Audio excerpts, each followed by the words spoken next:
ওকে দেখতে পাবো না, কিন্তু নিশ্চয়ই আমার সঙ্গে যাবে, এটুকু আমি বিশ্বাস করি যে ওকে দেখতে না পেলেও আমার সঙ্গে যাবে নিশ্চয়ই।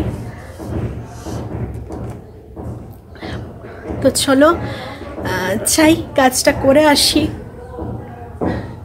ভীষণ কষ্ট হচ্ছে। তো চলো যাই, পরে আসছি। মেয়ের ফর্ম তুললাম, সমস্ত কথা বলে এলাম, আর অফিসেও গেলাম, অফিসেও কাজটা হলো। তেমন সুন্দর করে বসো, ভালো করে বসো। তো তাকাতে হবে না আমার দিকে তাকাতে হবে না।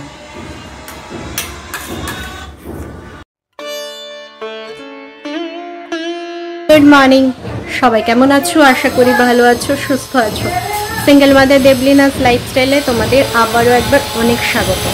তো এখন দেখছো রেডি হয়ে গেছি, হ্যাঁ একটু রেডি হয়েছি। আজকে যাব জীবনে প্রথম একটা বড় কাজ করতে, মেয়ের স্কুলের ফর্ম তুলতে। তো সেটা নিয়ে একটুখানি আপসেট আছি, মানে মনটা ঠিক ভালো নেই, এজন্য সকাল থেকে ব্লগটা শুরু করিনি। তো ভাবলাম না, আজকে তো আমার মনটা ভালো না থাকলেও মেয়ের জীবনের একটা গুরুত্বপূর্ণ দিন, তো তোমাদের সঙ্গে তো শেয়ার করতেই হবে। তো এই জন্যই ব্লগটা এখন থেকে শুরু করছি। এখন বেরোবো, 11টার সময় যাব বলেছি ফর্মটা তুলতে, আর কিছু কথা বলে আসবো, কি ডকুমেন্টস লাগবে না লাগবে সমস্ত জিজ্ঞেস করে আসবো। আর যাব হচ্ছে আমার সুমনের অফিসে একবার, ওখানে একটুখানি দরকার আছে। তো এই কাজ, আজকের মেন কাজ হচ্ছে আমার মেয়ের স্কুলের ফর্ম তুলতে যাব। তো এটা নতুন স্কুলটা ওপেন হচ্ছে, তো এখনও কীরম কী হবে বুঝতে পারছি না। তবে যেহেতু ছোট, তো একবার যেহেতু ঘরের সামনে, ওই জন্য নতুন হলো, আমি মানে নতুন বলে আমি তাও দিচ্ছি, যেহেতু ঘরের সামনে আমি মেয়েটাকে দেখতে পাবো, মানে নিয়ে যেতে নিয়ে আসতে সুবিধে হবে। তো ওই জন্য প্রথম আমি ওকে ওখানেই দিচ্ছি, তারপরে দেখবো আস্তে আস্তে যেমন হবে সেরকম ডিসিশন নেব। তো চলো এখন যাব, আর বাবা মা হয়ে দুজনের কাজই একাই করতে যাচ্ছি। তোমরা পাশে থেকো, সবসময় আমার সাথে থেকো, তাহলে নিশ্চয়ই পারবো দুজনের হয়ে কাজটা করতে। আর ওকে দেখতে পাবো না, কিন্তু নিশ্চয়ই আমার সঙ্গে যাবে, এটুকু আমি বিশ্বাস করি যে ওকে দেখতে না পেলেও আমার সঙ্গে যাবে নিশ্চয়ই। তো চলো যাই, কাজটা করে আসি, ভীষণ কষ্ট হচ্ছে। তো চলো যাই, পরে আসছি।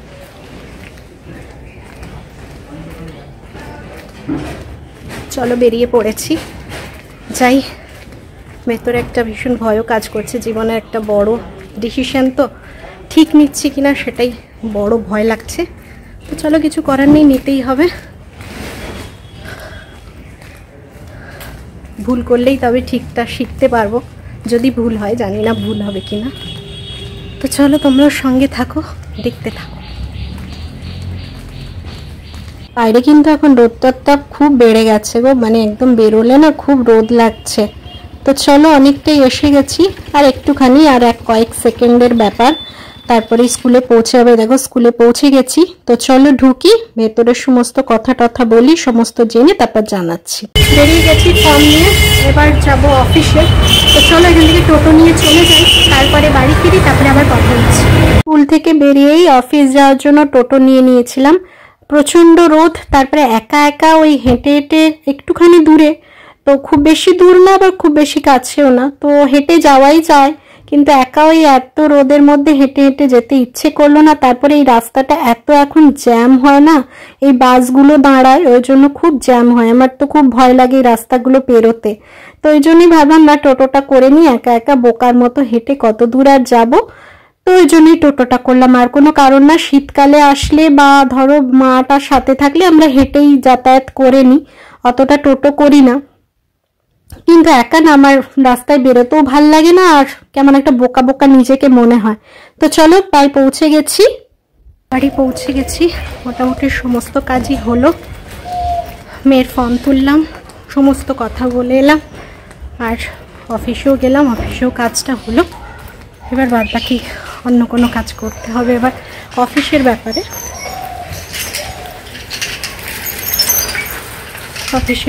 তোমার যেতে হবে কলকাতা, তো সেটাই যাব, দেখি মার্চ মাসের প্রথম দিকেই যাব, সেরকমই কথা হলো আজকে। তো চলো তোমাদেরকে তো জানাবোই।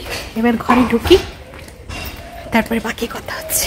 বাড়ি ঢুকেই দেখলাম মায়ের প্রায় রান্না শেষ। তো তোমাদের দেখিয়ে দিই, দেখো টক ডাল হয়েছে টমেটো দিয়ে, আলু সেদ্ধ, বেগুন পোড়া, আর এখানে কালকের একটু বাঁধাকপি আছে, বেটুর মাছের ঝোল হয়েছে সব সবজি দিয়ে, আর ওখানে একটা মাছ ভাজা আছে দেখছো, ওটা মায়ের, আর এটা হচ্ছে আমাদের মাছের ঝাল। ওই মাছ ভাজাটা দিয়ে মা এবার নিজের জন্য এখানে মাছের ঝালটা বানাচ্ছে, আর ভাত তো হয়েই গেছে। ফিরে এলাম, ফিরে এসেই তোমাদের দেখিয়ে দিলাম যে কি রান্না হচ্ছে আজকে। মা রান্নাগুলো করছে, দু রকম মাছের ঝাল হচ্ছে, কারণ আমাদেরটা হচ্ছে সামুদ্রিক মাছ। মায়ের যেহেতু অ্যালার্জিটা হচ্ছে ওই জন্য খাওয়া মানা আছে, ওই জন্য মায়ের পোনা মাছ মানে রুই মাছ কাটা হচ্ছে। তো দুভাবে করছে মা, একসঙ্গে ভাজলে সেই তো রসটা ঢুকে যেত, বা একসঙ্গে মাছটা দিলে সেই ফুটে ওর রসটা তো ঢুকতোই। ওই জন্য আমি বললাম দুটো আলাদাভাবে করবে, একসঙ্গে করো না, ওই জন্য আলাদাভাবে হচ্ছে। আর মোটামুটি মেয়ের ফর্ম নিয়ে এলাম, কি কি কাগজ লাগবে, অনেক কিছুই কাগজ লাগবে। আজকে ছবি তোলাতে যেতে হবে, ওর ছবি লাগবে, তারপরে ফিট সার্টিফিকেট লাগবে, এরকম অনেক কিছুই লাগবে। তো সেগুলো জোগাড় করে এবার ওকে ভর্তি করব।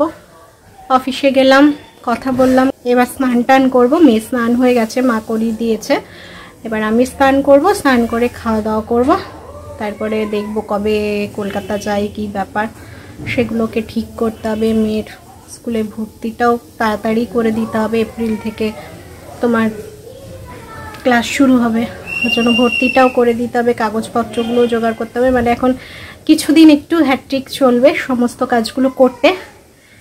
তো চলো, মোটামুটি একটু শান্তি লাগছে যে যাই হোক স্কুলে এবার মেয়েটা ভর্তি হবে। তো চলো এবার স্নানটা করে নিই, তারপরে আবার আসছি। বসে পড়েছি সব থেকে গুরুত্বপূর্ণ কাজ নিয়ে, দুপুরবেলা মেয়েকে খাওয়াতে বসিয়েছি। এখন কি হচ্ছে, ও না টুকটুক করে এটা ওটা খেতে শিখেছে, তো বড় হয়েছে, এবার মোটা খাবারটাই ও খাওয়া কমিয়ে দিচ্ছে, মানে খেতে চাইছে না। টুকটুক করে যদি এটা ওটা সেটা খেতে থাকে, তাহলে যখন ও ভাত টাত খাওয়ার সময় হয় তখন তো পেটটা প্রায় ভরা থাকে। এবার অনেক বুঝিয়ে বাজিয়ে সময় নিয়ে ওকে খাওয়াতে হচ্ছে। মানে যতই বলি যে এটা দেবো না ওটা দেবো না, তখনই বলে দাও না, আমার খুব খিদে পেয়েছে। আর সবসময় নাটাও বলা যায় না, তাও এখন চেষ্টা করছি ভাত খাওয়ার খানিকক্ষণ আগে থেকে যেন কিচ্ছু আমি না দিই, তো তাও হয়ে যায়। ওই জন্য একটু সমস্যা হচ্ছে ওকে খাওয়া। আজকে দুপুরে খাওয়া দাওয়া করে না ঘুমিয়ে গেছিলাম, এই মানে 5টার সময় উঠলাম। ঘুমিয়েছি বলতে শোয়ার সঙ্গে সঙ্গে ঘুমোইনি, ওই 3:45-4টের দিকে ঘুমিয়ে গেছি। ঘুমোবো না করে শুয়েছিলাম যে ঘুমোবো না, দুপুরে ঘুমোলে না রাত্রে একদম ঘুম আসছে না, আমি তো এমনি ঘুমোই না, এবার দুপুরে ঘুমোলে রাত্রে একদম ঘুম আসছে না, সেই জন্যই ভাবলাম যে ঘুমোবো না, জেগে থাকবো এই করছিলাম। কিন্তু দিয়ে কখন যে ঘুমিয়ে গেছি, 4:45 পর্যন্ত জেগেছিলাম, তারপরে ঘুমিয়ে গেছি। দিয়ে 4:45টার সময় বেটু ঘুরতে বেরোলো, আমাকে হামি দিতে গেল, তখন ঘুমটা ভাঙলো যে উঠি এবার। আর এই ঘুমিয়ে গেলে কি হয়, এবার রাত্রিবেলা একদম ঘুম আসে না, ঘুমোতে 3টে বেজে যায়। এবার তো সকালে তাড়াতাড়ি ওঠার অভ্যেসটা করতে হবে। যাই হোক, বেটুর স্কুল হচ্ছে তোমার 9টা থেকে 11:30 হলেও তাড়াতাড়ি একটু উঠতে হবে, ওর তো খেতে একটু সময় লাগে, ওকে রেডি করানো সমস্ত কিছু করতে হবে। ওই জন্য ভাবছি যে ঘুমোবো না, তাড়াতাড়ি রাত্রে ঘুমিয়ে যাব, দিয়ে তাড়াতাড়ি উঠে যাব। সেটা হচ্ছে না, ওই একা সবাই পাশে ঘুমোতে থাকে, তুমি একা জেগে থাকলে কখন যে ঘুম চলে আসবে না বুঝতে পারবে না, এই সমস্যাটা হচ্ছে। আর আজকে অনেকদিন পরে ছাদে এলাম, আসি কাপড়টা তুলে নিই কোনো দিন, তাও সব দিন আসি না, কেউ হয়তো শাশুড়ি মা তোলে, নালে মা তোলে, যাই হোক তুলে নিয়ে চলে যায়। তো আজকে এলাম যে যাই ভিডিওটা একটু ওদের সাথে বন্ধুদের সঙ্গে কথাও বলি, কাপড়গুলো তুলে নিয়ে আসবে, আর একটু ঘুরবো। ঘরের মধ্যে না ভালো লাগছে না, এই তো সেই ফোনটা নিয়ে বসে থাকতে হবে, তো এই জন্য ভালো লাগছে না। তবে আজকে গিয়ে এখন একটু আবৃত্তিটা প্র্যাকটিস করতে হবে। আজকে ক্লাস আছে, এই সানডে হয়নি সকালে কোনো কারণে, ম্যামের হয়তো কিছু প্রবলেম ছিল, শরীর খারাপ নাকি যা হোক কিছু একটা ছিল। তো আজকে রাত্রিবেলা হবে 9:30 থেকে, তখন গিয়ে একটুখানি প্র্যাকটিস করবো। আর ভাবলাম যাই একটু ছাদে মাইন্ডটা ফ্রেশ করে আসলে তোমার ভালো লাগবে। আর আজকে খুব গলায় না একটা কফ, মানে লালা টাইপের জ্বর আছে, সেটা খুব কষ্ট দিচ্ছে আমাকে। তো তো চলো কাপড় জামাগুলো তুলে তারপরে একটুখানি দাঁড়াই, তারপরে যাব। মেয়ে তো বেরিয়ে গেল পাপাইয়ের সঙ্গে, আমি বলে দিলাম যে যা পাপাইয়ের সঙ্গে গিয়ে ছবিটা তুলে নিয়ে আয়, কারণ আবার নাহলে আমাকে নিয়ে যেতে হতো। তো যখন বেরোচ্ছিস মাইকে বললাম ছবিটা তুলিয়ে নিয়ে আসবে, 4 কপি ছবি লাগবে। তো গেছে, এখন কি করে জানি না। বললাম ওই ছবির ওপর একটা নাম্বার দেয়, ওই নাম্বারটাও নিয়ে এসো সাথে করে, তাহলে কি তোমার পরে যখন আবার ছবিটা কপি করাতে যাব তখন ওকে আর নিয়ে যেতে হবে না, তুলে নিতে পারবো। ওই জন্য ওরা গেছে, বাকি সবাই নিচেই আছে। তো চলো কাপড়টা তুলে নিই, তারপরে একটু ঘুরু ঘুরু করি ছাদে, তারপরে নিচে যাব, গিয়ে আবার দেখা হচ্ছে।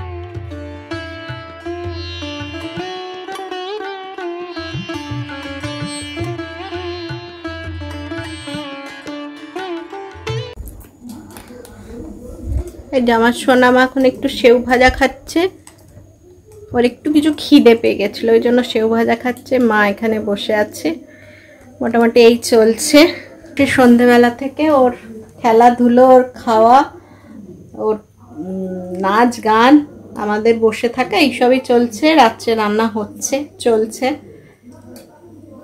তুই কিছু বলতে চাও? কি বলতে চাও? কি কথা? কি অন্য কথা? সবাইকে জিজ্ঞেস করো তো কেমন আছো, জিজ্ঞেস করো তো কেমন আছো, ভালো আছো? বলে আমি ভালো আছি। বলে আমি নতুন, আমি নিউ স্কুলে যাব। বলো একটা কবিতা শুনিয়ে দাও তো। আত্মা গাছে তোতা পাখিটা একটু শুনিয়ে দাও তো। ডালিম গাছে মৌ এত দেখি তবু কথা কয় না কেন বউ। বাবা হাততালি দাও, হাততালি দাও। তো চলো, এই দেখো সন্ধেবেলা ওই সবই চলছে। চাটা খেলাম, তারপরে ওই মেয়ে দুধ খেলো, খেয়ে এরকম ভাবেই ও খানিক্ষণ দাদু ঠাম্মির ঘরে খেলা করলো। এবার এসে মাম্মাম খিদে পেয়েছে, তো এই সেউ ভাজা নিয়ে খাচ্ছে। আর তারপরে এদিকে ভাইয়েরও যাওয়ার সময় হয়ে গেল, সবারই প্রায় মনটা খারাপ, বেটুরও মনটা খারাপ যে পাপাই চলে যাবে। তো কিছু করার নেই, চাকরি ক্ষেত্রে যেতেই হবে, সময় হলে সবাইকেই যেতে হবে। তা আবার আসবে কয়েক মাস পরে, সেই আশা নিয়েই থাকতে হবে। তো এইভাবেই চলছে। এখন মা ওদিকে ফোন দেখছে, আমি আর মেয়ে এদিকে কবিতার বলছি, গান গাইছি, নাচ করছি, এইসবই করছি। তারপরে তো খাচ্ছে, এখন খেতে খেতে আবার প্লেটটা রেখেও নাচ হচ্ছে, বুঝলে। আবার ওর একটা কি, যখন ওর মন হবে তখন ও গড় গড় করে সমস্ত কবিতা সব কিছু বলে দেবে, লিখতে বলো গড় গড় করে লিখে দেবে। কিন্তু এই যে বাচ্চাদের বলে না মুড, যখন মুড হবে না তখন বলবে না। এই যে এখন একটা কবিতা তোমাদের কি সুন্দর শুনিয়ে দিল, তারপরে কবিতাগুলো ভুল ভাল মানে উল্টো পাল্টা বলছে, কিছুই 2 লাইন ঠিক বলছে, 3টে লাইনের বেলায় যাতা বকে দিচ্ছে। তো এইভাবেই চলে, বাচ্চাদের তো মুডের ব্যাপার, এখনো তো বত বুঝতে শিখেনি। তো এইভাবেই চলছে, আমিও মাঝে মাঝে বলে দিচ্ছি, ও আবার ঠিক করে নিচ্ছে। তো চলো এরপরে ওকে এটা খেয়ে খানিক্ষণ আবার একটু ছোঁয়াছুঁই খেলতে হয়, আমি আরও একটু লুকোচুরি খেলি, ছোঁয়াছুঁই খেলি, সব খেলি। তারপরে ও ভাত টাত খাবে, আমরাও রাত্রের খাবার খাবো। তো আজকের ভিডিওটা এখানেই শেষ করছি, আবার অন্য কোনো দিন নতুন কোনো ভিডিও নিয়ে আবার আসবো। তো চলো আজকের মতো টাটা, সবাই ভালো থেকো, সুস্থ থেকো।